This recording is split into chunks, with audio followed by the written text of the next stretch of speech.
السلام عليكم، ازيك يا صديقي؟ عامل ايه؟ يا رب تكون بخير. جيت لك النهارده فايق، صاحي. بس كل حاجه مش شبه الفلوج اللي فات، عشان في حد علق لي ان انا كنت صاحي مش فايق والجو ده. اشتغلت. المفروض الفلوج اللي فات اصلا كان فيه كذا كذا لقطه كده وشلتهم وما كانوش عاجبني، بس انا كنت يعني كان في تدرج يعني. المهم وفي ناس ما عجبهاش لقطه المطبخ، فمش هنحط لقطه المطبخ، هيبقى لقطتنا كلها هنا في هذه الاوضه الجميله. بس عنوان الفلوج النهارده ماذا بعد الثانوية. هيبقى فلوج رائع إن شاء الله، قول يا رب إن شاء الله يكون رائع. أنا الفلوج اللي فات كنت شايفه سيء، بس في ناس ما كانتش شايفاه سيء، كانت شايفاه كويس.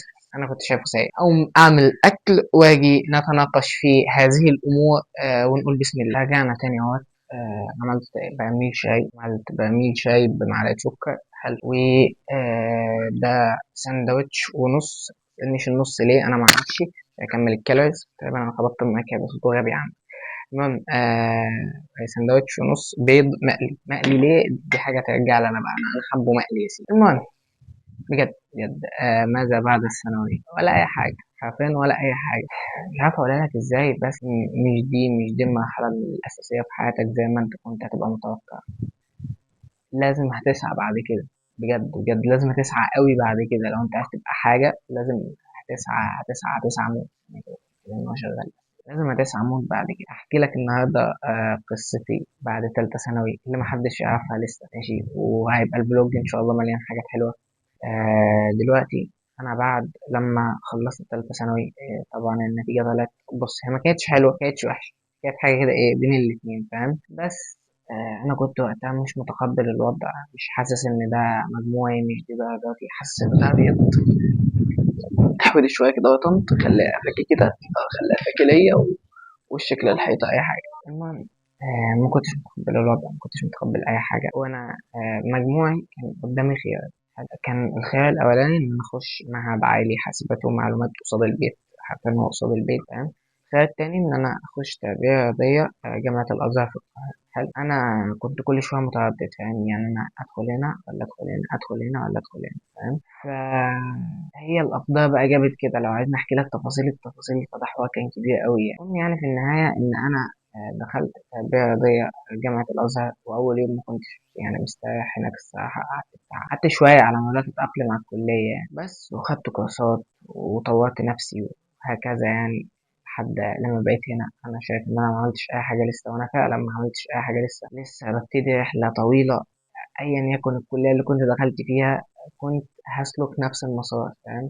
يعني أنا حتى لو كنت دخلت حاسبات كنت هاخد برضه كورسات، وكنت هعمل وكنت هخلي وكنت أسوي، فاهم؟ إنما في أشخاص بص، أنا يا باشا أنا دخلت طب، فاهم؟ فأقعد كده يا دوب بحضر في الكلية، ما بعملش حاجة زيادة، ما بتعلمش مهارة جديدة، ما بتعلمش حاجة جديدة. الشخص بالتفكير ده غالبا ده مش الشخص اللي هينجح في الفترة اللي احنا فيها. انت محتاج تكون تتعلم اكتر من مهارة، تتعلم اكتر من حاجة، فاهم؟ تبقى انت بتاخد كورسات وبتطور نفسك في مجالك. يعني مش بقولك اقعد اطحن نفسك يعني، فاهم؟ يعني مشي الدنيا يعني. متخليكاش معتمد على الكلية كاعتماد أساسي. في شخص ممكن ما تقبلش مني تلك النصيحة، براحتك.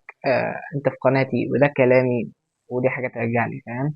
هقعد اشتغل شوية. فاضل تقريبا الساعة كام دلوقتي؟ الساعة تلاتة 38 دقيقة، يا رب الفوكس يكون مظبوط اهو، تقريبا مظبوط. 39 دقيقة. يعني فاضل أقل من ساعة على الفجر. هقعد اشتغل شوية. السؤال بقى بتاع انت شغال ايه؟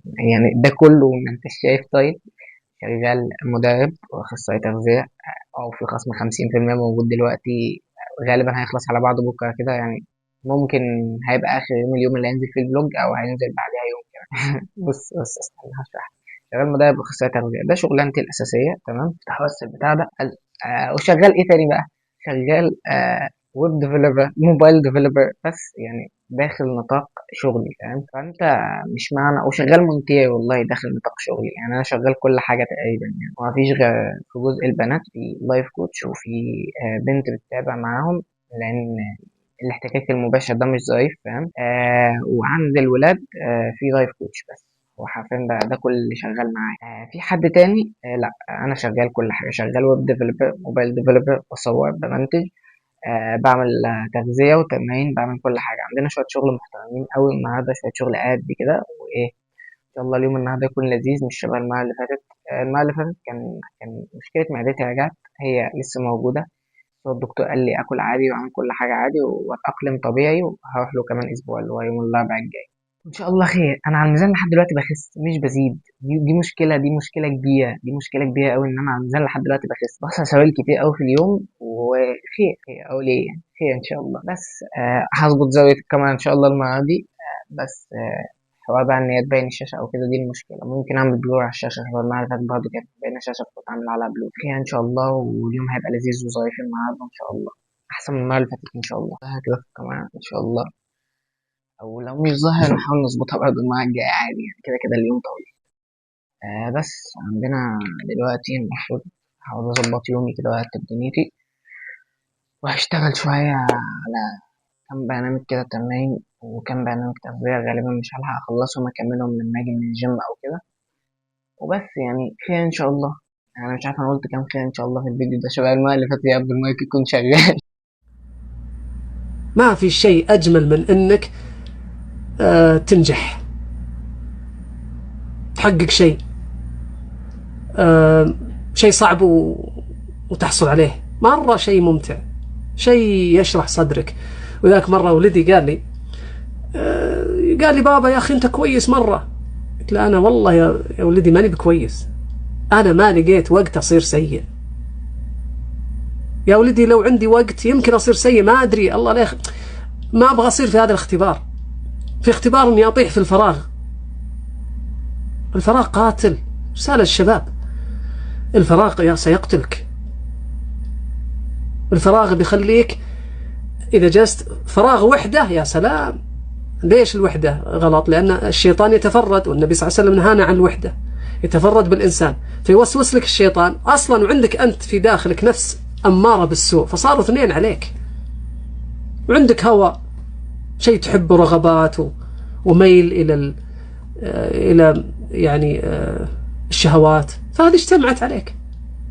لكن لو أنت مشغول، انشغلت عن هاللي يوسوس لك، وانشغلت عن النفس الأمارة بالسوء، وقاعد تشتغل، ما عندك وقت حتى للتفاهة، ما عندك وقت انك تتهاوش مع أحد.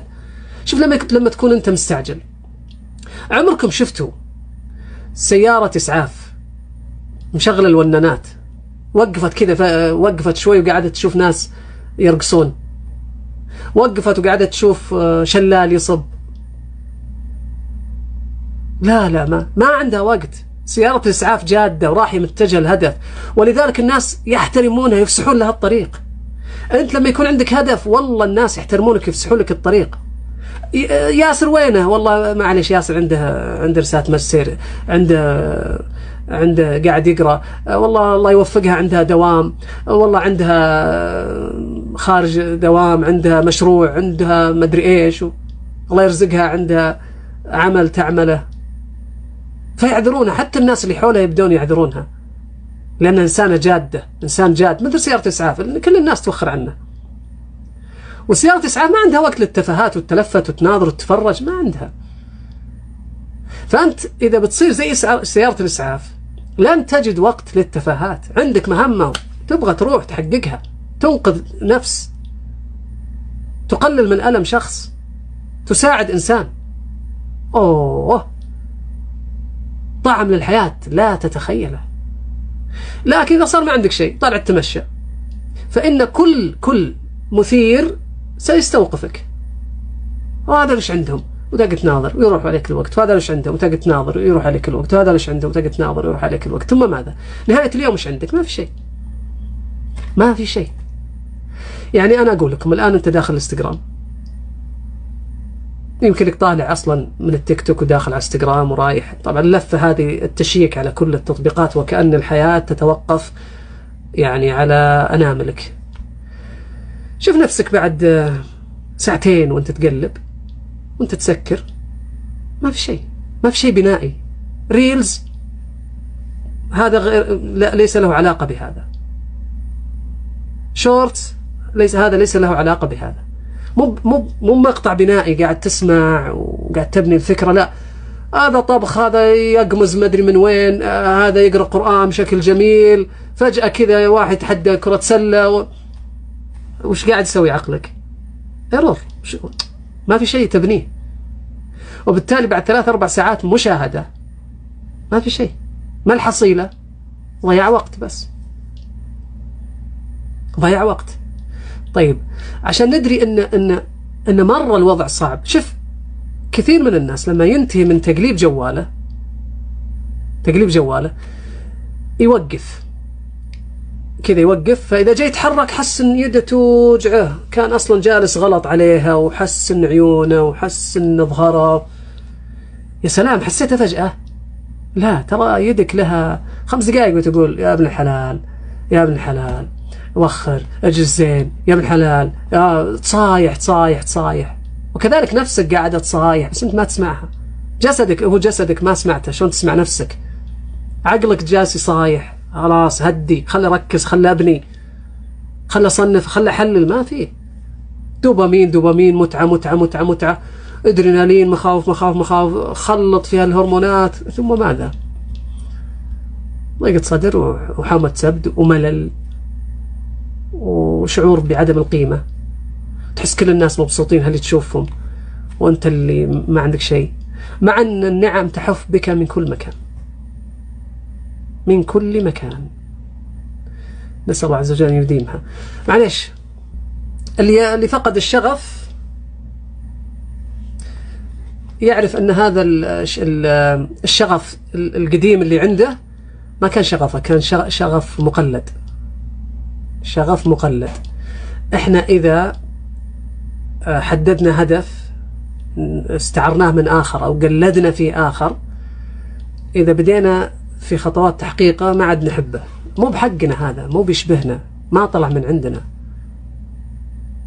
والمفترض الإنسان لا يبني أبدا مستقبل على مشاعره. إيش كلمة شغف؟ ترى ليست كلمة حتى لغويا لم تأتي في سياق المدح. قد شغفها حبا في القرآن، شغفها حبا يعني صارت تفكر بدون عقل. امرأة العزيز، والله لسجنه، والله لوذيه، ولازم يسوي فانقيادنا نحو أهداف مستقبل لا يجب أن يكون من خلال القلب. تقريبا أكتر واحد مهمل حق نفسه في الحياة، ده المفروض أنا عارف كده كل الأرقام وكل حاجة.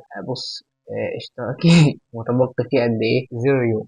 معنى كده إن اشتراكي خلصان من إمتى؟ خلصان بقاله أكتر من 20 يوم تقريبا عند نفسي. يعني اللي هو أنا ممكن أضغط زر أجدد اشتراكي لنفسي عادي. ايه تاني بعد كده؟ الدايت. انا عامل لنفسي دايت زي الزفت، يعني اسوأ دايت ممكن اعمله لحد في الدنيا انا عامله لنفسي. التمرين، والله السبليت بتاعتي يعني بغيرها كل 10 سنين، ما فاهم، مش كاتب لنفسي كارديو لسه ولا عامل لنفسي اي حاجه. انا بستعبط موت في حق نفسي ونفسي الصراحه. اهدي يا دبانه. المهم، فانا اكتر واحد مهمل في حق نفسه في الدنيا دي كلها. ما اعرفش انا اعمل كده في نفسي ازاي، بس خير ان شاء الله. الساعة دلوقتي 5:06. أنا مش شايف حاجة من هنا، بس إن شاء الله تكون أنت شايفها. حلو. دي تاني وجبة. تمر وسوداني ولبن. المفروض أنزل الجيم الساعة 7، فإن شاء الله يلحق يتهضم. لسه عندي شوية شغل محترمين عملتهم.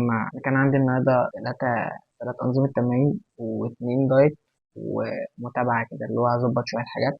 خلصت المتابعة وخلصت نظامين الدايت، بس من غير لسه مظبط الوجبات. ظبطت بس الكالوريز والماكروز وكده، وظبطت يعني كام حاجة بسيطة. المهم بقى هبدأ أجهز الوجبات وكده وبس، أخلصهم وننزل الجيم إن شاء الله. غالبا مش هصور الشوية الجايين دول عشان تليفوني يلحق يشحن شوية. هو دلوقتي 40%، بس عشان هنطول في الجيم وكده. دلوقتي الساعة كام؟ الساعة 6:29. يا رب الفوكس يطلع مظبوط. الساعة 6:29، يعني تقريبا فاضل نص ساعة وننزل الجيم. هجهز وأظبط كده دنيتي. خلصت الدايت اللي ورايا، فاضل التمارين، فاضل 3 تمارين وأبقى خلصت. بص، شايف العك بتاعي؟ حتى ما حدش بيفهم حاجة من اللي أنا بكتبه، بس أنا ببقى مش فاهم برضه يعني، عادي ببقى بس بفكر في الورق بس. فاضل لي 3 تمارين لما أجي أبقى أخلصهم. وعندي شوية شغل في الويب سايت. لا، عندي شوية شغل في الموبايل أبلكيشن. الويب سايت خلصان أصلا، الموبايل أبلكيشن لسه. أنا كل شوية أقول الموبايل ابلكيشن خلص، الموبايل ابلكيشن خلص، الموبايل ابلكيشن خلص. هو خلص. التلات الاخيره دي بتاخد وقت جامد موت. بتاخد وقت جامد موت مش طبيعي بجد، بتاخد كمية وقت مش طبيعي. يعني أنا مثلا ممكن أقول خلاص التقفيلات الأخيرة دي هتاخد مني أسبوعين، بقالي شهر بقول هتاخد أسبوعين، غير إن أنا عملت نسخة الويب بتاعة عشان بتوع الأي أو إس. كان مش هعرف أحط لهم يعني النسخة، لازم أرفعها على الأب ستور، والأب ستور أصلا عاوز مني عشان أكون مطور $100 كل سنة حوار كده وقصة، فعملت نسخة ويب يعني مؤقتا. بس يعني المهم الابلكيشن مطلع عيني يعني لحد دلوقتي. هتقول لي عامله بايه؟ عامله بفلاتر، في الداتابيز مستخدم سوبر بيز وبس. يعني هو الابلكيشن خفيف ظريف لطيف، هو كبير شوية بس ماشي، بس ان شاء الله خير. يا رب اكون ظاهر في الكاميرا، يا رب كل حاجة تبقى مثالية النهاردة ان شاء الله. هو مفيش يوم مثالي بس يعني يبقى كويسة. يعني النهاردة هقوم البس وانزل الجيم، انا قاعد بقالي كتير اوي بتكلم. يلا حاجة بالنسبة لي في حوار في حوار الاكل، ما تملاش بطنك بجد. انا واكل لحد دلوقتي وجبتين وما مليتش بطني، فاهم؟ اروح اكل التالتة شويه مش هامله بطني بجد. حوار انك ما تمليش بطنك ده ممتع، ممتع جدا. انت بتاكل حاجات خفيفه حتى لو مرتاح. شايفنا حلو يا استاذ اسامه؟ شايفنا حلو؟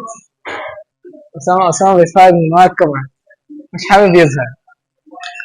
اكتبوا لنا في الكومنتات مين اسامه. اسامه بيقول لي طلعت في الفلوج اللي فات عشان طلع ورايا كده، فاهم؟ هو شايف ان هو كده طلع. هو انت المشرف علينا ولا هو اكمام من ورا الكاميرا. المهم المهم المهم هنسخن تسخين الكلاب بتاعنا على اسامه. ماشي هنعمل ايه؟ نعمل واحد اتنين تلاته اربعه. سخن هتلعب النهارده ايه؟ ابر صح؟ انا هلعب فول بودي. لسه الفول بودي لسه ما عملتهولكاش. انا خلصت الدايت كله اللي ورايا الصبح، فاضل التمارين بتاعك وكم 2 تمارين كمان.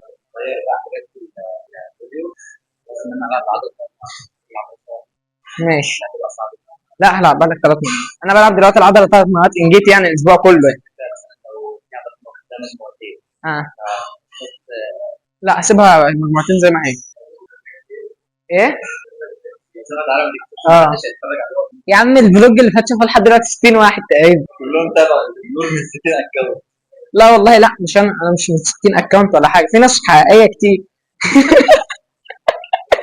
في مثلا زي واحد في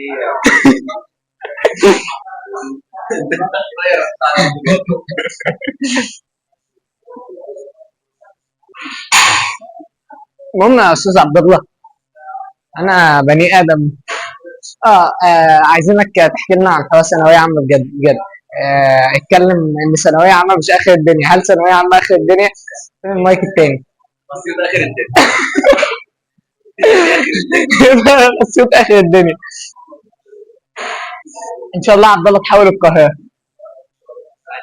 عايز واسطه؟ شوفوا لنا واسطه في الكومنتات. ايه؟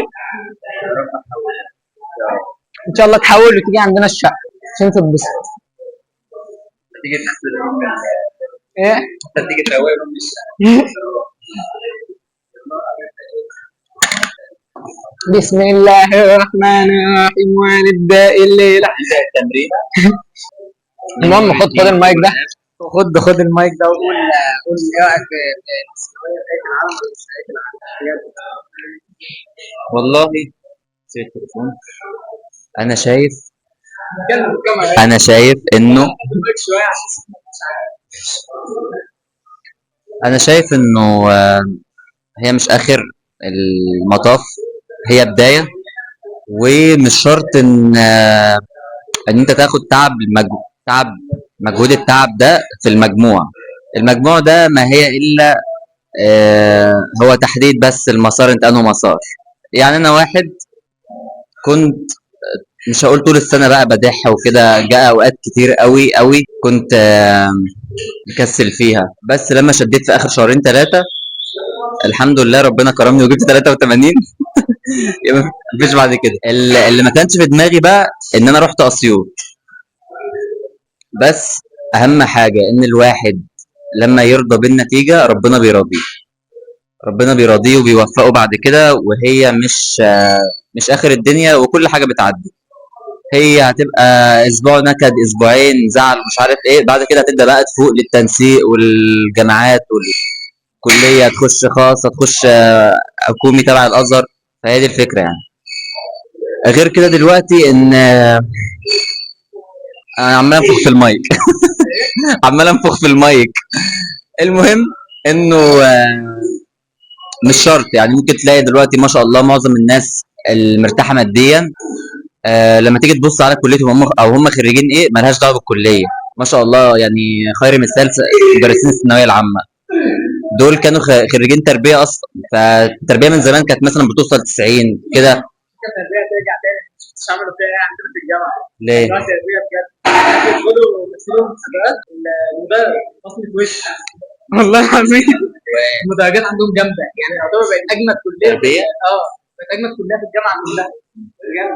الكليه تخشها كده تحس ان اصل بصراحه والله العظيم يعني من 50 60 سنه كده ما فيش غير هو اي عادات متوارثه، طب هندسه طب هندسه، فما بقاش اكتر منهم في البلد. فالواحد دلوقتي اللي بيقدم حاجه جديده للناس، ويكون يعني يشتغل على شخصيته قبل ما يشتغل سوفت سكيلز، وان هو يتكلم مثلا مع الناس، يعرف يتعامل ازاي. الحاجات دي تفرق معاه اكتر من المجال التخصص. اصلا مجال التخصص ده ممكن يفرق معاك في فرص السفر مثلا. يعني الواحد يعني الواحد مثلا ممكن فرص سفره تزيد مثلا مع التمريض، يسافر كدكتور، يسافر كمهندس. انما جوه مصر الكلام ده ما بياكلش عيش، فالواحد يهون على نفسه. وطالما انت اتحطيت او طالما جالك المجموع ده كده كده هتعدي، فانت لازم تعديها برضا احسن ما تعديها بانك ما انتش راضي عن قضاء ربنا، وساعتها ربنا مش هيرضي. ساعتها ربنا مش ممكن ما تتوفقش في اختيار الكليه الصح. ممكن انت تكون مثلا جايب مجموع متوسط بس انت محتار مثلا تخش ايه. يا سلام. هو ايه اللي جبت؟ هو انت لحقت تجيبه ده لسه واقع حالا. بس فهي الفكره. بس انا اقرب كده من الكاميرا. مساء الخير. انا شايف نفسي في المرايه اهو.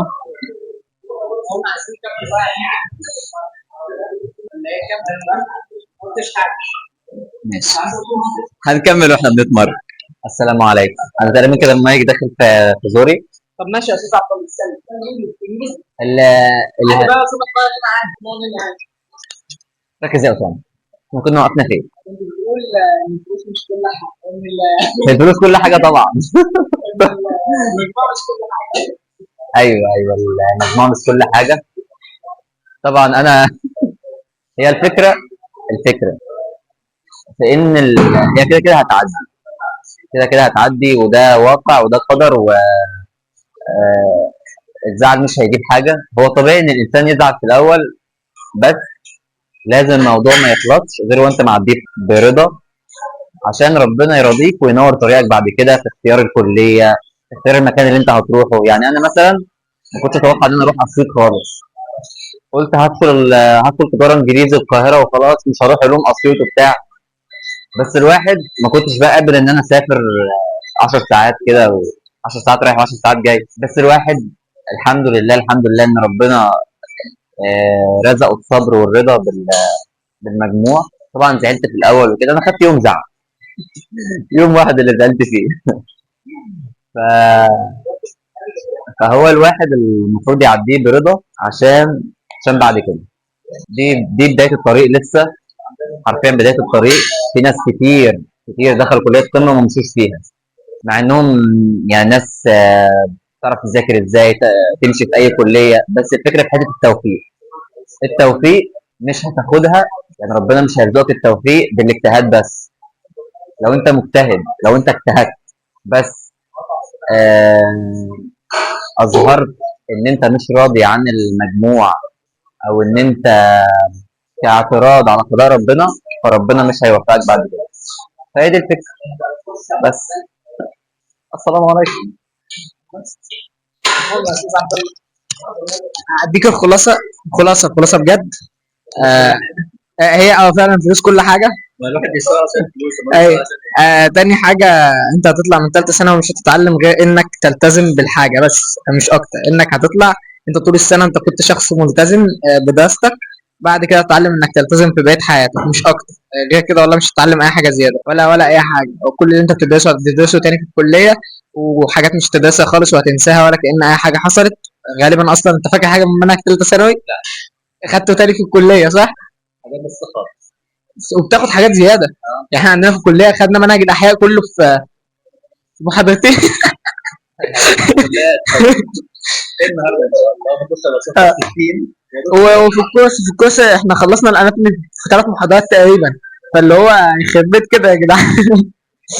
هناك بس الثانويه دي زي زي البطيخ. لعبه بالنسبه مثلا لشغل الكليه او المناهج الكليه فيها. بالنسبه انت تخش الكليه اصلا الوضع هيبقى مختلف تماما. فانت فعلا الثانويه بتعلمك الالتزام. تخيل ده كله يطلع المايك مش بيسجل. ايه؟ بسم الله.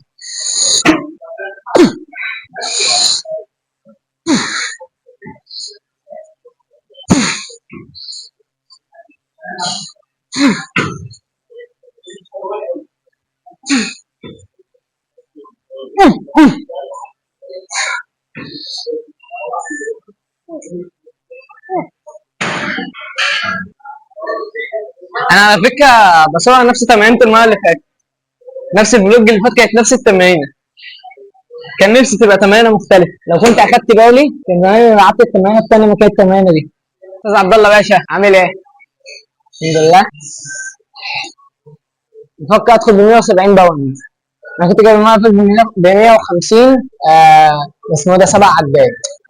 ادخل ب 170. عايز يا عم اجيب 4 5 عدات ما عنديش مشكله. اصل فرق 20 باوند يعني تقريبا 9 كيلو صح؟ انا في الحسابات ما عنديش يوم مرحمين. هتطلع غلط صح؟ قد ايه استنى ايه؟ اه يا عم 9 كيلو ونص. لا 9 كيلو ونص. احسبها 20 في 2 و2 من 10 ولا 20 على 2 و2 من 10. يا عم مش هتفرق كتير. يا قلت 9 كيلو صح يعني صح. عديها.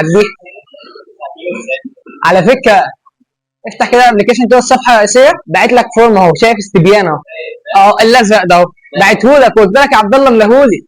انت رحت مليت التاني وسبت لي ده. ما هو ده اللي انا بتابع منه اصلا. لا مش ده انت مليت التاني نفس الشكل بس ناقصه حاجات ده كامل.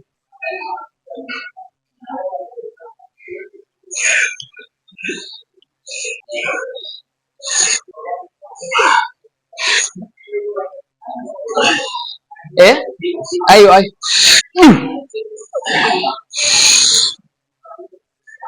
لا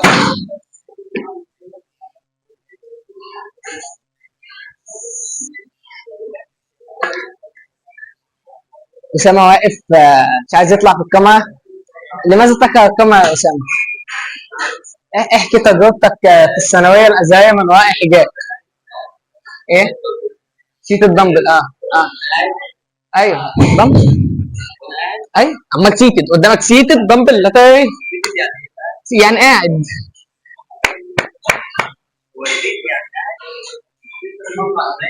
ايه؟ ما اعرفش بس انا حافظها كده. هو سيتد قاعد فاهم دي معروفه. ثانيه خفيفه عادي. بس مش ثانيه اللي هو تعمل لي كده وتبقى بتلعب كده. انت كده بتلعب ايه؟ طيران. ادخل المجموعه الجايه بكام؟ ايه؟ مرة واحدة؟ انت جايب لهم 7 عدات مش عارف اجيب تاني. اكيد اجيب كام؟ فكر اقلل البلاطين واجيب. ما اظنش بس ماشي. انا طاقتي بتخلص بسرعه من اول مجموعه بجد. ايه؟ ايوه فتاني مجموعه. آه. لا انا اصلا كل ما اوزاني بتتطور جامد عن المره اللي قبلها لان لسه جاي فاهم. يا ابني انا كنت بقفل الجهاز ده. فاكر ساعه لما كنا بنيجي هنا السنه اللي فاتت كنت بقفله. بسم الله.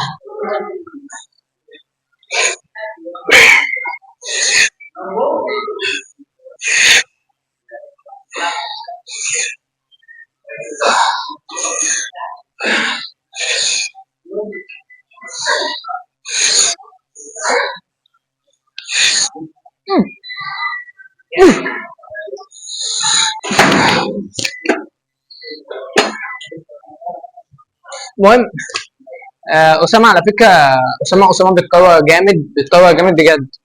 بس حوار نومه ده مستفز. ما بينامش حلو. بيجي بيتطور جامد، واداؤه بيتحسن خالص. يعني اداؤه كل ما بيتحسن عن المره اللي قبليه.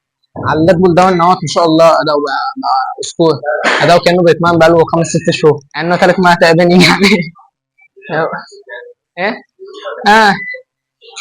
فعلا جهاز مقرف في البدايه يعني. الله استاذ عبد الله، افتح فلوجات انت كمان. كده اهو. يلا اكتبوا لنا في الكومنتات عبد الله افتح فلوجات. 60 واحد اللي هيشوفوا الفلوج. ايه اسامه واحد منهم. اسامه كان معلق لي المره اللي فاتت وانت علقت لي. انت اصلا وصلت الفلوج ازاي؟ انا مش هتوقعش. او ماي جاد، فكره حلوه.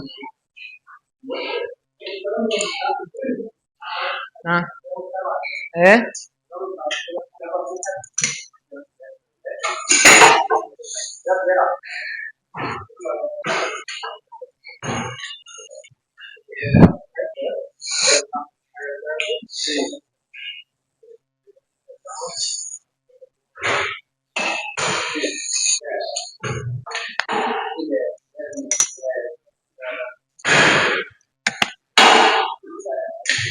ايه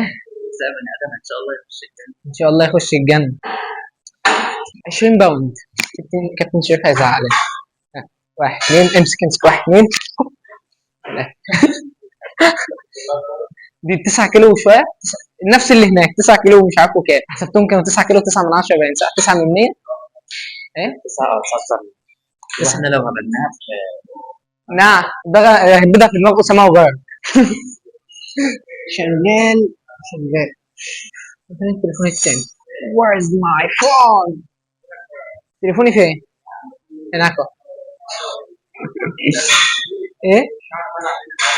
انا؟ لا يا عم لا، مش عارف. بس انا يا ابني معيب عشان واكل سكريات كتير امبارح، فاهم؟ هذه اعراض الاي دي اتش دي. ترحب بكم. دكتور هيعمل مني بطاطس. الحمد لله ما عدتش بروح له. تعالى عبد الله، عايز اعرف هو بيقول لك ايه. تعالى قول لي بس هو بيقول لك ايه. هو ما بيعرفش. تعالى كده يا عبد الله اشرح لك الوضع. عبد الله يا عبد الله عبد الله تعالى اشرح لك الوضع. ايه انا بلعب عليه ومريحني. بص يا سيدي الاستاذ اسامه، على فكره انت كده مغطيني بظهرك. استاذ اسامه ايه مش عايز تظهر في الكادر كده هتظهر. اسامه خاف من الكاميرا. بيطلع بتلبيسه في التمرين ده، فاهم؟ بيبقى بيعمل ازاي اهوت، بيعمل كده. انا في وسط المواقف الصعبه حرفيا. المهم بيطلع كده، فاهم؟ يعني المفروض تلبسك تحت تطلع كده اهو. هو بيطلع كده، فاهم؟ فقلت له العبها بالدمبل احسن لان الجهاز حكمه في حركه معينه، فاهم؟ الجهاز اصلا انا بقلب وشي الناحيه الثانيه برفع بايدي، فاهم؟ برفع ايدي على الجناب بخليني حر طليق كده. تشوفوا في الفلوج اللي فات. انا اصلا مصور الفلوج ده نفس التمرين اللي فات، يخرب بيت العبث يعني. مش عارف. احنا قدمنا قيمه المره دي عن المره اللي فاتت. الفلوج ده هيجيب 200 مشاهد. عارف ليه؟ عشان انت موجود. هيعمل نفسه بقى مهم بقى، هيعمل نفسه مهم لعله خير.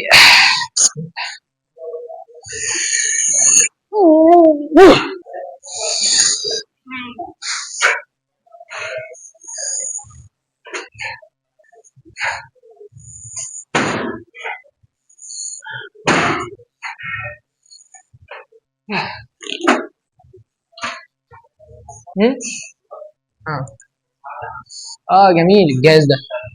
ايه تعالى بس كده بص على المجموعه دي.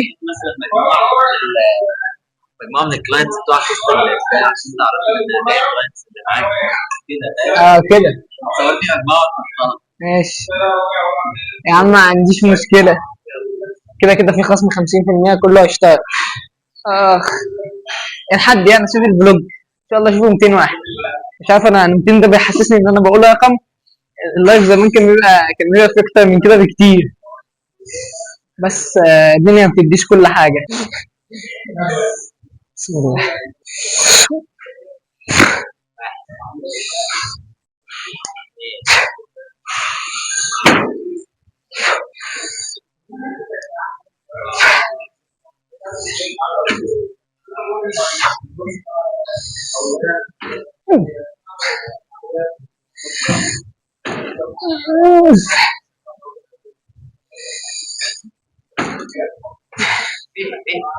فيهاش والله، والله ما فيها، مش شاطي.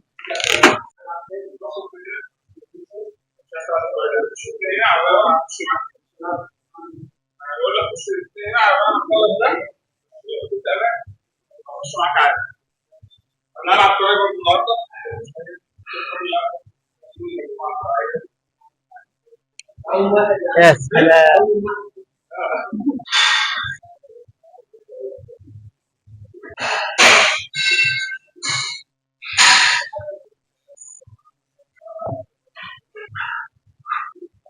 حاسس فورمتي مقويه قلبي. بس قشطه. ايه الخبر ده يا جدعان؟ طب تمام. عايزين نقول ان شاء الله انه ان شاء الله ان شاء الله ان انا بعد شهرين من دلوقتي. انا دلوقتي، طب وبعدين في الفصلان ده بقى، انا دلوقتي 67 ونص. هعتبرها 67 ولا هعتبرها كام؟ هي كانت 68 و650 جرام. فانا ممكن مثلا 68 ان شاء الله كمان شهرين هوصل 75 مينيموم باذن الله. احاول انزل شويه ميه عشان تفاصيل العضلات تبان. بسم الله عليك. بس ان شاء الله هوصل. بتمرن كويس، ما باكلش كويس، فالدنيا بتبوظ حرفيا. بس انا راضي عن الاداء عامه شويه، واداء كوتش نور ولا اروع. لا بجد بجد يعني وضع حلو زي الفل. اتمرن ايه بقى النهارده؟ اتمرن ايه دلوقتي؟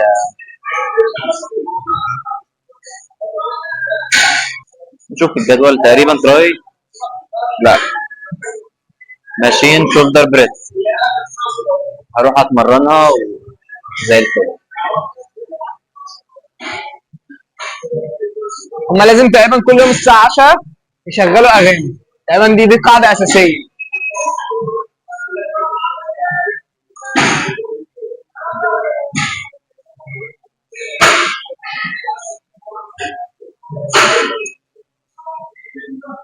أيوة يا عبد الله.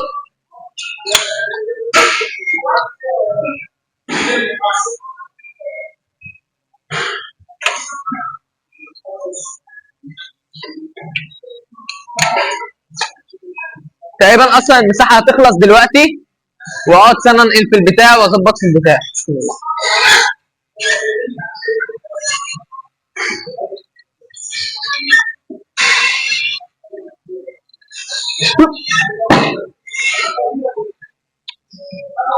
انا مش مستريح كده.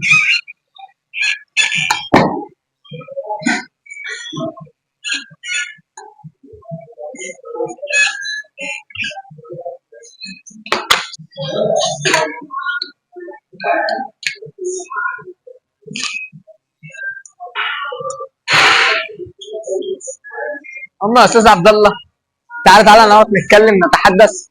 قلت ايه للكاميرا وانا مش هنا؟ قلت ايه للكاميرا وانا مش هنا؟ بس قلت ان انا بعد شهرين ان شاء الله مينيموم يعني اتمنى. خدت 7 كيلو على فكره. ماشي ان شاء الله. كنت جاي من كام كيلو يا عبد الله؟ انا في الاول خالص 40 بقى. معاه سؤال ليك وانت لسه.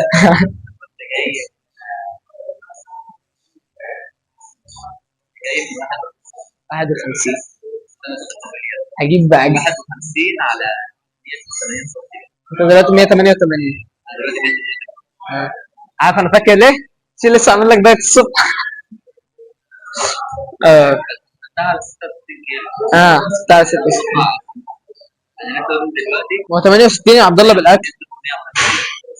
ممكن تكون زدت شويه. مثلا ولا مش هتكون شويه ميه ولا حاجه.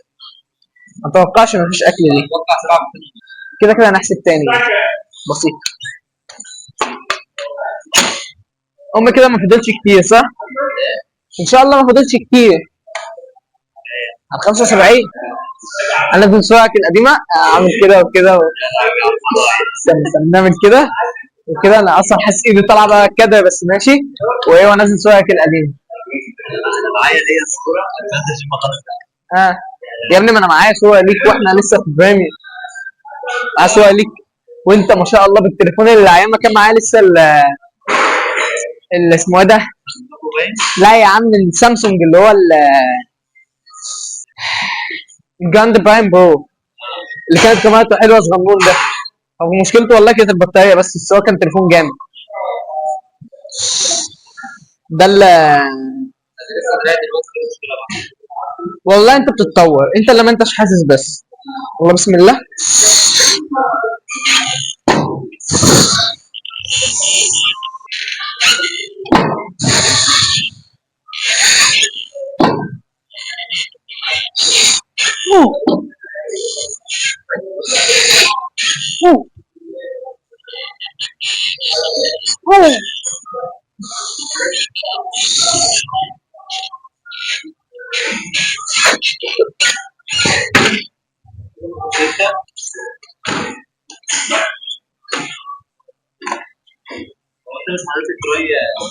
اوفر هيد غالبا او حطيتها في يوم واحده بس.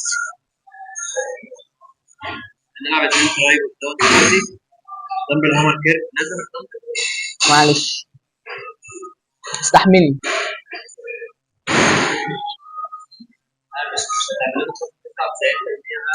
99%. انا عاملها لك. انا اصلا تقريبا 50% ده بيخسرني. بجد.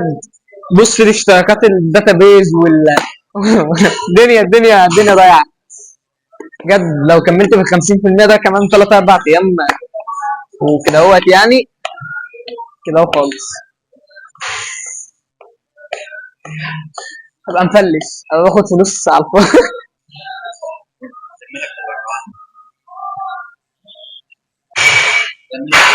اغني لهم؟ لا يا عم لا انا راجل محترم هنا. ما بغنيش هنا بقول قران بس.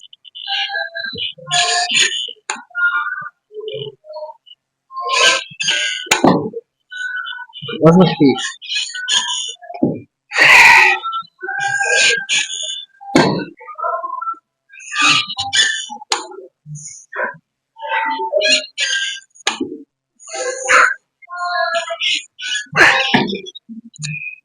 مع اني واسع ده غبي موت.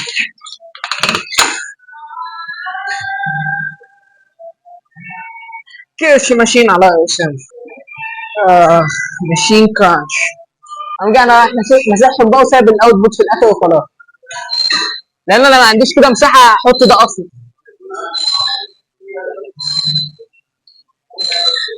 لو نفسك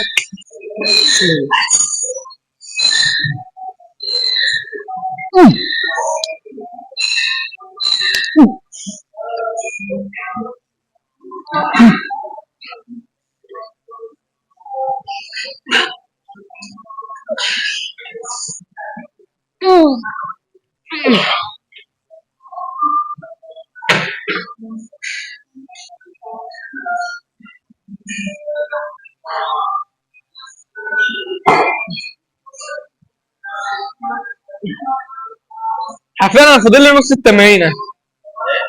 بقول لك حرفيا انا فاضل لي نص التمرينه والتليفون 7%.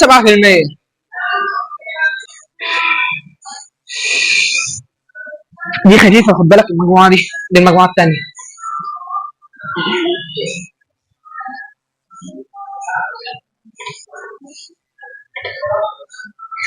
ايه انت خفيفه قلت لي.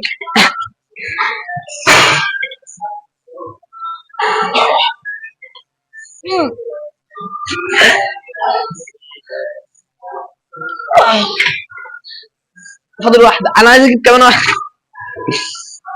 كويس، شغال شغال.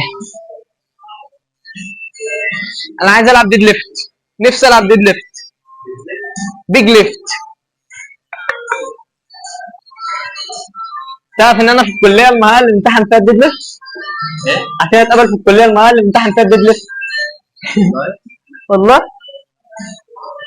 هو بص، الدكتور في الهيئه بيقول لي ايه، بسم الله كنت هكسر الازاز دلوقتي، بسم الله ايه انا مش عارف انا مالي. المهم الدكتور في الهيئه بيقول لي ايه، كنت كاتب له في الورقه جاي 100 متر. قام جه قايل لي ايه القرف اللي انت كاتبه لي ده، ايه جاي 100 متر دي؟ قمت جاي والله العظيم قال لي اكتب لي اي رياضه، انت شكلك بتلعب رياضه.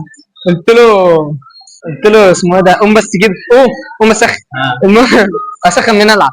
المهم قلت له في رفع اثقال عندكم؟ ما قلتلوش كده يعني، قلت له في رفع اثقال؟ قال لي اه. قلت له طيب ماشي اكتب رفع اثقال. نجح كاتب رفع اثقال. سالني قال لي يعني ايه اي دي؟ قلت له يعني ايه قلت له. قام جه قايل لي ايه، ازاي بتلعب ديد ليفت؟ شرحت له. قام جه قال لي بتلعب سكوات ازاي؟ قلت له. قال لي بتعرف تلعب كلين اب؟ قلت له لا ما بعرفش العب كلين اب، كنت وقتها لسه فاهم. قال لي طيب ماشي، اداني 35 من 50. 35 من 50 دي درجه في المهاره جامده جدا فاهم. وبس جيت بقى تاني يوم فكرتني. تاني يوم رحت بقى ايه الملاعب بقى العملي بقى اللي هو يا ربي انت طلعت ليه يا حاج؟ بسم الله. الملاعب بقى اللي هو الايه العملي بقى الكلي بقى كل حاجه فاهم. اه فرحت بقى ايه الدكتور بيقول ايه مين اللي ما امتحنش المهاره، فانا ما كنتش عارف ان ده كده انا خلاص امتحنت فاهم. فقلت له انا ما امتحنتش. قام جه قايل لي عندك مهاره ايه؟ قلت له ارفع اثقال. قال لي معاك شهادات او ميداليات او حاجه في اللعبه؟ قلت له لا. قال لي تعالى لي همتحنك واسقطك. رحت ببص في البتاع لقيت نفسي ممتحن. في استماره كده بتبقى شغال بيها طول الفتره، لقيت نفسي ممتحنه في الاستماره جايب 35 من 50. فقلت الحمد لله. لا هو كان ممكن يسقطني فيها، انا مش عارف في حاجات كده اتسهلت لي في الكليه دي الحمد لله. عامة اصلا الدكتور اصلا اللي امتحني ده امتحني في الهيئه كان دخل علينا بيقول لنا اي حد عنده لدغه في عنده لدغه في السين يلا يوم اروح. فلقيت نص العالم متروحه، انا فضلت قاعد ودخلت له قاعد يقول لي ايه قول امير الامراء، وقعد يقول لي قول الحمد لله رب العالمين. وقعد بقى ايه انت اللي هو بقى الهيئه بقى العادي اللي هو بيقول لك قول لي انت من محافظه ايه ومش عارف منين والجو ده وجاب مجموع كام والشهاده اللي هو عشان ايه يبين انت بتتكلم حلو ولا وحش يعني طريقه كلام. فقال كانت بتلجلج اللي هو مع حد ويسكت، ما اعرفش بيسكتوا ليه.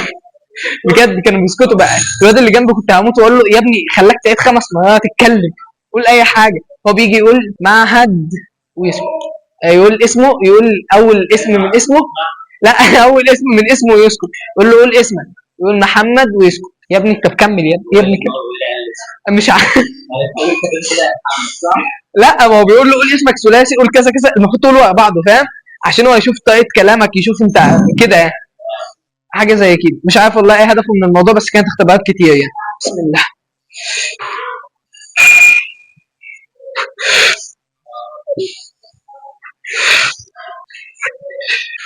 الوزن ده بحسه خفيف، عايز وزن من الهدوء ده.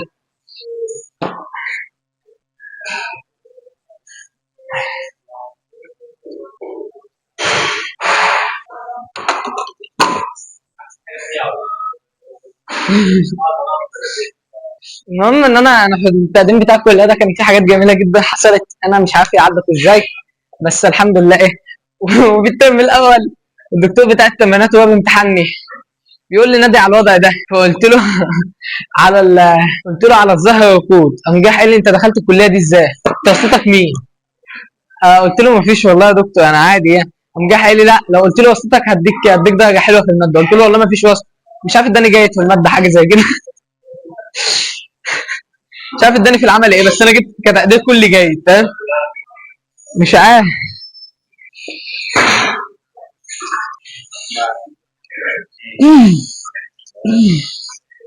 جهاز تبعي.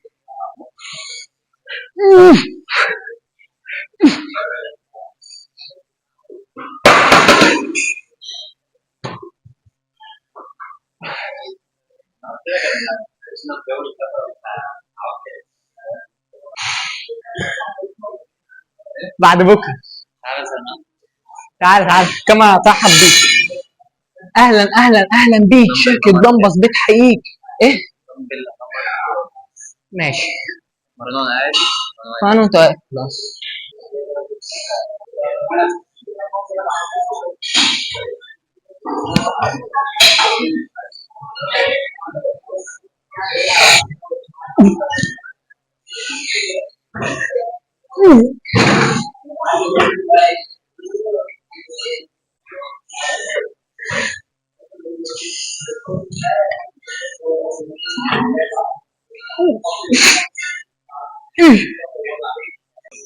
انا داخل. ما اعرفش، انا اصلا ما اعرفش اصلا الوزن هنا اصلا مش حاسبه لسه، بس اشوف الدنيا تمشي. اه سنجل.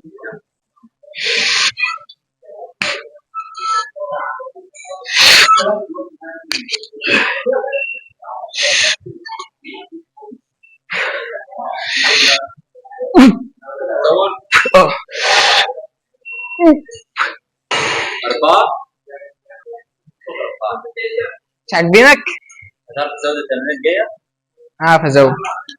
عارفش ازود ليه؟ انا صغير. استنى ايدي التانية. فاضل لك كام ريح يا كوتش؟ مش هايح، ما بريحش انا ريح دلوقتي. يا كوتش. مش هايح. تقول لي انا هايح؟ انت ما بتعرفش انا مين. هتلعب تمارين الترامبولين؟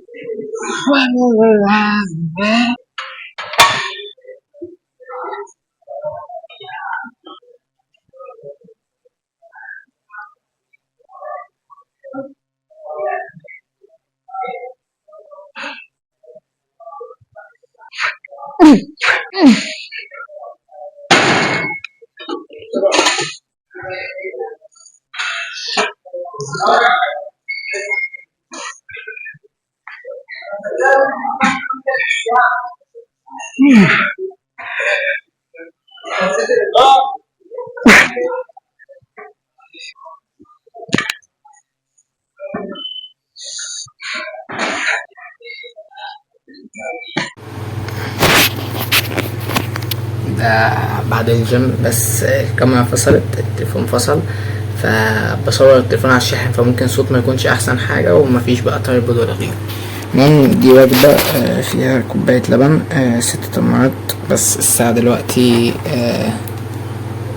11:53. هقعد اشتغل شوية، بس هقعد اشتغل شوية، وغالبا مش هيتصور لان التليفون هيفصل، فمستني بس يشحن شوية وممكن اصور شوية، وبس خير ان شاء الله. طبعا حدث ما لم يكن متوقع. مش شغال بس اهم حاجه بسم الله. طبعا حدث ما لم يكن متوقع او كان متوقع عادي، يعني ان انا مسحت الساعه 12 بالليل امبارح. نمت لي بتاع ساعتين كده. الساعه دلوقتي 4 و7 دقايق، مش عارف. المهم الساعه دلوقتي 4 و7 دقايق.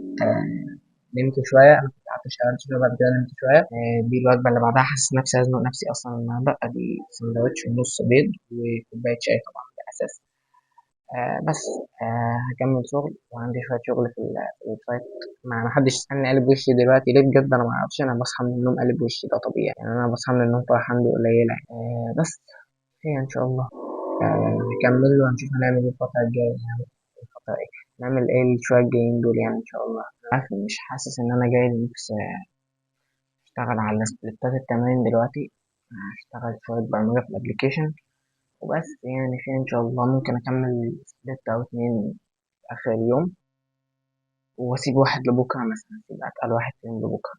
في واحد كده هياخد وقت جامد، هسيبه لبكرة غالبا يعني. بس يعني خير إن لا، شاء هو من الله. خلال العقل. في قاعدة مهمة دائما: فكر بعقل ونفذ بقلب. فكر بعقل ونفذ بقلب. فكر مشاعر، فكر مستقبلك وأهدافك بعقل، شو الصح وش الغلط. نفذ بقلب، تحمس لهذا الشيء. بعد أن تفكر بعقل، تتهاوش مع واحد، فكر بعقل ونفذ بقلب. كان عندي أنا موظف سوى حاجة مرة غلط مرة كتبت خطاب فصل، فكرت بعقل كتاب خطاب فصل، زرته في بيته وجبت له هدية قيمة جدا، قلت له أشكرك أنت سويت 1 2 3 4 أشياء حلوة في الشركة، وهذا خطاب فصل لأنك سويت 1 2 3 4 يخالف هذا الشيء، وهذه هدية مني وأنا أخوك دائما وسأسعى لك بما أستطيع. فكرت بعقل اللي فصلت، نفذت بقلب. لا تجتمع الثنتين يعني، فكر بقلب وتخليه وتكرمه، غلط. لا تفكر بعقل وتنفذ بعقل. خلاص يا أخي اللي بيني وبينه دواء، أرسل له إيميل تم فصلك وخذ تعال مستحقاتك تلقاها في المالية، الوجه من وجه أبيض ويروح زميلك هذا له 2 3 4 بينك عيش وملح بينك أنت وياه. فهذه الفكرة. فقضية الشغف هو تفكير بالقلب وتنفيذ بالقلب بتطرف، فأكيد إنه ما راح تكون عواقبه على الأقل كما تتوقع. أنا كنت مأجلة خطوة الزواج، والله يا بنات اللي يجيها على قولتهم ولد الحلال اظفري والله أن الحياة ستكون أجمل إذا أحسنت الاختيار إن شاء الله، والناس فيها خير، أبشركم الناس فيها. يعني ما أجمل أن يكون لك عيالك يصيرون أصدقائك، أو بتوصلين 30 آخر 30 ترددين هالناس إذا جيتي في آخر 30. والشباب أيضا يعني تخيل واحد عمره 38 يروح يتزوج بعد 2 يرزق بيه، يعني بينه وبين ولده 40 سنة. 40 سنة ليش؟ شلون تتواصل معه؟ شلون تفهمه؟ شلون بيفهمه؟ شلون تستمتع به؟ شلون تنتفع به؟ يعني طبعا هذا على مستواك أنت، لكن على مستوى أمك وأبوك اللي ممكن رحلوا عن الحياة وما شافوا عيالك لأنك تأخر. أنا أتكلم عن الناس اللي بيدها هذا الموضوع وقاعدة تماطل ولا تأخر ولا تقول بستمتع ولا تقول بدري على الغثاء. ما في يا جماعة، خذوها قاعدة، كل شيء في الحياة فيه أذى، كل شيء في الحياة فيه أذى، لكن لازم نفرق بين الأذى والضرر. الأذى والضرر، هذا أنا الحين البث اللي معكم فيه أذى، أنا ما تسنى ووقت متأخر وأكيد إني سهران ومسهركم، فهذا يؤذي نفسي، فأنا ماني بجالس على راحتي، بس ما تضررت الحمد لله، بالعكس أنا قاعد أنتفع بحديثي إليكم. كل علاقة فيها أذى، بس مو بالضرورة كل علاقة فيها ضرر. لما يجي الواحد يقول لك أنا بتأخر عن الزواج لأن الزواج ضرر، نعم في ضرر اللي هو عفوا في أذى، نعم في أذى اللي هو المسؤولية أذى. فرق بين إني أجلس لحالي ومسؤول عن نفسي وإني أكون مسؤول عن شخص آخر، هذا أذى فيها تكلفة فيها مسؤولية. الإنسان الذي سيهرب من الأذى لن يتطور أبد، لن يتغير أبد، لن يسعد أبدا، لأنه هو نفسه الذي يهرب من الأذى سيتضرر. لكن هل الزواج فيه ضرر؟ والله هو قسمه ونصيب، يعني الله عز وجل نوفقك. الدنيا دي كلها لا أجمل من الزوجة الصالحة والزوج الصالح، لا أجمل أبدا ما في. يلا شدوا حيلكم، لا تأخرون هذا الموضوع كثير. والله ما ودي أقول لكم عن الاستشارات، الناس اللي انفصلوا من أجل أبغى استقل، أبغى أوسع صدري، أبغى أجرب شيء لا تتخيلونه. يمكن تقولون يعني مبالغة، لكن اتركوني أنا. اسألوا من اتخذت هذا القرار ومن اتخذ هذا القرار، وقولوا كيف أنت وجدت هذا القرار. أبشر وأقرأ كلامي، كيف أرفع الاستحقاق لذاتي، وكيف أعرف إني ما أعطي لنفسي وش الاستحقاق يا جماعة؟ وش الاستحقاق؟ الاستحقاق أن يكون لي حق، طيب زيك زي غيري. المهم أن في الاستحقاق ما نشعر أن لنا أكثر من حقنا، بس مشكلتنا في رفع الاستحقاق أنه يتمدد يتجاوز، يعني الدرجة أن والله مو من حق أبوي يمنع استحقاقي، يمنع الآخر من أبوي، مو من حقي يمنع مديري، مو من حقه يعاتبني. هذا استحقاق، رفع استحقاق سلبي. مو من حقه يقول لي افسخ الجزمة عند حق المطار عند السير، مو من حقه يقول يا من حقه أخذي وظيفة، مو من حقه لا وين. طبعا يمكن نسوي لكم بث كامل عن فكرة الاستحقاق، متى يكون صح ومتى يكون غلط، لكن بشكل عام يا جماعة بشكل عام لا نرفع الاستحقاق لدرجة أن الإنسان يعترض على قضاء الله وقدره، يعني يرى أن من حقه أن يكون أفضل، من حقه أن ينجح، من حقه أن يفوز، من حقه أن يكرم، من حقه أن تستجاب دعوته، من حقه أن يأخذ الأول، يرى هذا من حقه فيتألى على الله سبحانه وتعالى، فيمحق الله عز وجل حياته وبركته ونفسيته. هذا اللي نخاف منه، أن الإنسان يشعر بالاستحقاق الغير حقيقي. أخي أبو بكر أقول لكم، يعني أبو بكر يعني أفضل البشر بعد الأنبياء، عبد الله بن أبي قحافة، أبو بكر رضي الله عنه، الصديق والد أمنا عائشة رضي الله عنهم أجمعين، يقول للنبي صلى الله عليه وسلم يا رسول الله علمني دعاء، أبغى شيء لي أنا، علمني دعاء. أبو بكر فقال النبي صلى الله عليه وسلم قل اللهم إني ظلمت نفسي ظلما كثيرا فاغفر لي. أبو بكر يعني لو تجي الواحد تقول له يا أخي تراك ظلمت نفسك ظلم كثير، يقول أنا عشان أسوي أصلي وفي حالي، ويزعل لو تقول أي واحد ولا أحد يقول لي أنا يا أنت ظلمت نفسك ظلما كثيرا، أقول له سلامات شايف مني شن شايف عليه. النبي صلى الله عليه وسلم يجي خص أبو بكر يقول أنت قل اللهم إني ظلمت نفسي ظلما كثيرا، ما قال أنا أستحق يا أخي، أنا أول واحد راح معك ونسيتها حركة الغار، وإني أنا دافع عنك نسيتها يوم أصدقك يوم أنا أستحق أكثر، أنا أستحق. أبو عمر رضي الله عنه، اللي بشره النبي صلى الله عليه وسلم بالجنة، اللي اهتز جبل أحد يوم صعد النبي صلى الله عليه وسلم عليه، ولما اهتز قال أثبت أحد إن عليك نبي النبي صلى الله عليه وسلم وصديق اللي هو بكر وشهيدين عمر، قال أثبت معك ناس فخمين. عمر يأتي ويسأل الصحابي الجليل أمين سر الرسول صلى الله عليه وسلم ويقول له أعدني رسول الله صلى الله عليه وسلم من المنافقين. هل هذا واحد يشعر بالاستحقاق أنه يعني له الحق أن يكون في الجنة؟ الإنسان كيف يقيم ذاته، أن يعرف عيوبه إيجابيات وسلبيات ويحاول يصلح السلبيات ويستفيد من الإيجابيات. وهذا الاستحقاق ما هو بطول العمر، كل يوم أنا فوق وتحت، مرة فوق مرة تحت، مرة فوق بحسب تقصيري في واجباتي أو أداء واجباتي تجاه الله عز وجل. فلما أصلي في المسجد أو أصلي في وقتها وأقرأ القرآن وأنا يمكنني صايم ذاك اليوم وأديت السنن وذكرت الله وقلت أذكاري، فنظرتي لنظرة الله لي يعني والحمد لله أنا يعني أديت يعني الحد الأدنى مما يستوجب علاقتي مع الله. ترتفع شوي نفسيتي يا أخوان، أدعي يعني كل لي وجه أدعي، ثم أنظر في علاقتي مع أقرب الناس لي، الوالدين، الأصدقاء، علاقتي مع العمل، علاقتي في مواعيدي، أنا تأخرت عليها، أكذب ماني بأكذب، أعتذر ما أعتذر، أكرمت الناس. هذه الأشياء اليومية آخر اليوم أشوف أنا على قدر ما أديت من واجباتي أنا إنسان كويس ولا لا ذاك اليوم، ومن بكرة يوم جديد، ومن بعد يوم جديد في علاقتي مع الله، في علاقتي مع الآخرين، في علاقتي مع نفسي. أن ترضى بالقدر خيره وشره. أما بنت شوف شعرها تقول لي أنا أستحق أجمل من هذا الشعر، أنا أستحق أجمل من هذا الزوج، أنا أستحق أجمل من هذا الأبناء، أنا أستحق أحسن من هالسيارة، أنا أستحق أحسن من هذه الوظيفة. لا.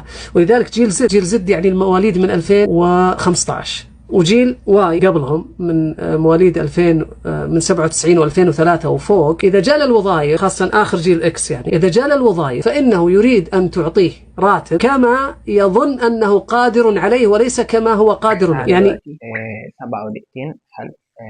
المفروض الوجبة اللي عليها الدور تكون تونة والوجبتين يعني اللي عليهم الدور تونة وعيش بس. المفروض يكونوا رغيفين فعملتهم على بعضها بعد رغيفه عشان ايه الدنيا اتزنقت. يعني المفروض تقريبا انام الساعة 10 هيبقى فاضل لي كمان سناك. خلاص يعني اخلص هاكل دول على بعض واكل السناك لوحده كده ان شاء الله شوية واطلع هذا المنتج اللي المفروض النهارده اخلصه اوريهولكم، لان انا لسه لحد دلوقتي ما شفتوش بجد، لسه لحد دلوقتي بحل المشكلة وما شفتوش. خير ان شاء الله. الجزء اللي فات من الفلوج اتلغى مش عارف ليه، اللي هو ختمة الفلوج. المهم انه النهارده يعني تاني يوم، احنا دلوقتي العصر، انا قاعد بمنتج الفلوج. كان فاضل ايه بقى؟ كان فاضل ان انا بس اوريك، استنى نطلع ده كده هوبا. كان فاضل ان انا اوريك اللي انا عملته. بص يا سيدي، انا كنت شغال على الويدجتس اللي هي بتاعت الابلكيشن. المفروض ان انا استهلاكي للميه يكون 1800 مللي. فدي احجام الويدجتس المختلفه. هنا ان انا ازود، فانا كده مش بحدد انا هزود قد ايه، فبيزود الميه. دي تحت كده شويه هوبا. بص كبر دي كده هيبدأ يبان لك ايه بقى، حاجة هيبدأ يبان لك زراير. يعني مثلا ممكن تزود 500 مللي، 250 مللي، 150 مللي من غير ما تدخل على الابلكيشن. المهم والتاني اللي هو بتاع الايه الستريك. المفروض ان انا بقى لي يوم منتظم لسه اصلا الستريك مش متظبط. بس كده انا هرجع ده تاني مكانه بس كلب ان شاء الله اكون باين كده. بس كده ان شاء الله نكون وصلنا لاخر الفلوج بتاعنا النهارده. قول لي في الكومنتات واعمل لايك واشترك في القناه بالله عليك عشان عاوز اوصل ل 2000. انا بقالي سنه عاوز اوصل ل 2000. بس كده سلام.